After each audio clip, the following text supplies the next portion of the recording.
और हिंदू बनाम हिंदू की लड़ाई लड़ेंगे तो भैया कांग्रेस वालों आप लिख लो किसी कोड़े कागज में, हिंदू बनाम हिंदू में भारतीय जनता पार्टी ही चैंपियन बनेगी, आप चैंपियन नहीं बन सकते हो, एकदम तय। निशाने पर भाजपा को लेना था आपको, निशाने पर मनुवादियों को लेना था आपको, निशाने पर उन बलात्कारियों को लेना था, निशाने पर खड़े खड़े आदिवासियों के मुंह पर मूतने वालों को लेना था, निशाने पर मामा का व्यापम घोटाला आता, निशाने पर मामा के वो तमाम घोटाले आते, निशाने पर वो सब कुछ आपको लेना था जो आपने नहीं लिया।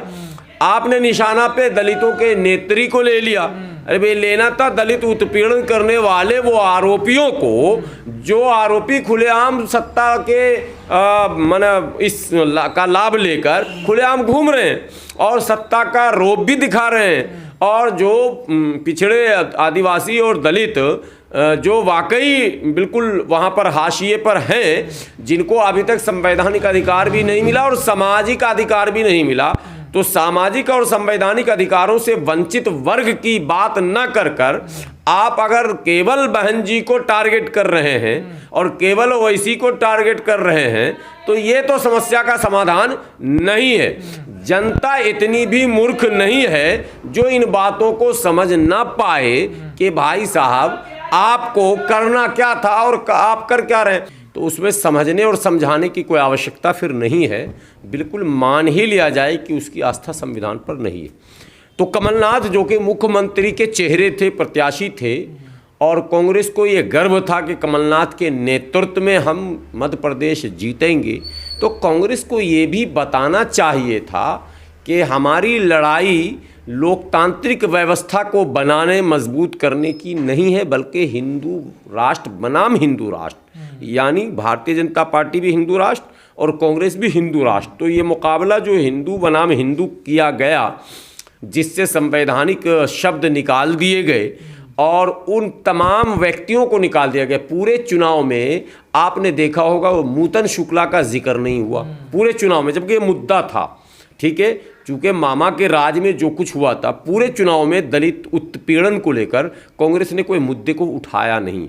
जो पिछले 20 वर्षों के शासनकाल में दलितों के साथ अत्याचार हुआ मध्य प्रदेश के अंदर, उस मुद्दे को नहीं उठाया गया। पूरे चुनाव में अभी जो एक नाबालिग दलित लड़की के साथ बलात्कार हुआ, जिसको पुलिस वो घूमती रह गई, सड़क पर घूमती रह गई और उसका पुलिस ने नोटिस नहीं लिया।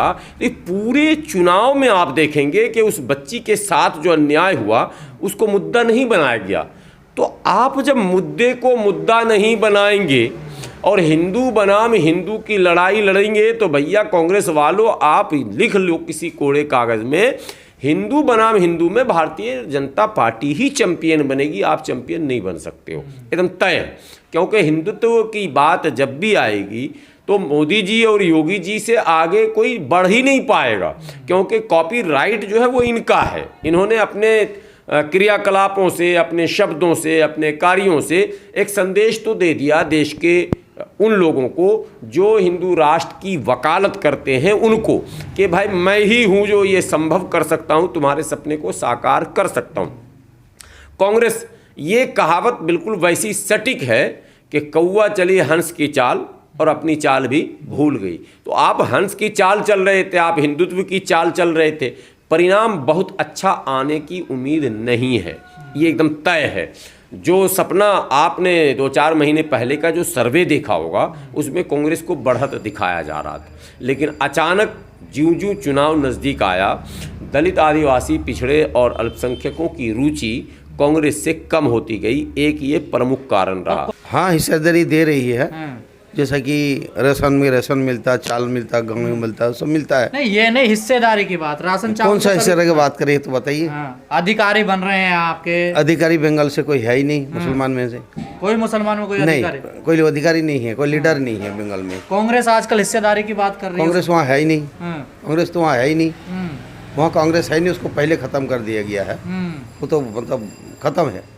तो क्या सोच रहा है मुसलमान इस बार 2024 के? मुसलमान का सोच विचार खत्म हो गया। जब आदमी को एक तरफ दिखता है ना तो दूसरा तो देख नहीं सकता। तो क्यों सोच विचार अभी मुसलमान बंगाल का क्या हो गया है कि हमेशा बंगाल में ये होते आया है कि कोई भी उसका अपोजिशन का रखता ही नहीं हो, एक ही पार्टी की तरफ देखता है। आज सिर्फ टीएमसी, किसी जमाना में था सिर्फ कम्युनिस्ट था, अभी सिर्फ टीएमसी है, अपोजिशन कोई है ही नहीं। और अभी जो अपोजिशन जो बीजेपी के नाम पर जो अपोजिशन है वो एक्चुअल मतलब अपोजिशन बिना शर्तों के वोट करता है मुसलमान। बिल्कुल भी कोई शर्त नहीं थी। तो बड़ा शर्त को छोटा छोटा चीज़ के लिए बड़ा जो शर्त है ना इसको भूल जाते हैं। इसीलिए हमारा बंगाल से कोई बड़ा लीडर कभी बना ही नहीं। गनी खान का चौधरी का बाद कोई मुस्लिम लीडर आज तक पैदा ही नहीं। क्या वजह क्या है मुस्लिम बड़ा लीडर नहीं है कोई? मुसलमान का जो है ना सोच होते बोला नहीं बड़ा लोग मतलब यूनिटी में नहीं रहता है, ये प्रॉब्लम है। सब अपना अपना छोटा छोटा चीज़ के लिए वो बटे हुआ है। हर समाज ने अपनी अपनी पार्टियां बना ली हैं, अपने अपने नेता बना लिए हैं, तो आप लोग क्यों नहीं बना पा रहे? ये सब बहुत अच्छी बात है, ये जो पॉइंट है बहुत अच्छी बात है कि वेस्ट बंगाल में यानी हमारा बंगाल में मुसलमान का कोई पार्टी है ही नहीं। और जो पार्टी है वो किसी ना देश में भी कोई पार्टी नहीं है राष्ट्रीय लेवल की। ये भी सही बात है। मुसलमान कोई मतलब नेशनल लेवल का कोई लीडर है ही नहीं, सब जोनल लीडर है, स्टेट लेवल का थोड़ा बहुत लीडर है, नेशनल लीडर तो कोई है ही नहीं। अब कांग्रेस कह रही है कि हम हिस्सेदारी देंगे सबको, हमको वोट दीजिए। विश्वास है आपको कांग्रेस पर? अभी कैसे विश्वास करे? आज जो बीजेपी जो सत्ता में बैठा हुआ है तो कांग्रेस का देन है, उसका तो देन है ये, तो कांग्रेस का हम विश्वास कैसे कह रहे करें? हैं अब नई कांग्रेस है, राहुल गांधी हैं, अब देखिए नई कांग्रेस ये कितना साल देखेंगे? हम तो कांग्रेस को 50-55 साल 60 साल तो देखा है, यानी 2-3 जनरेशन हमारा ख़त्म हो चुका है कांग्रेस का चक्कर में। और कितना चक्कर देंगे? देंगे क्या है?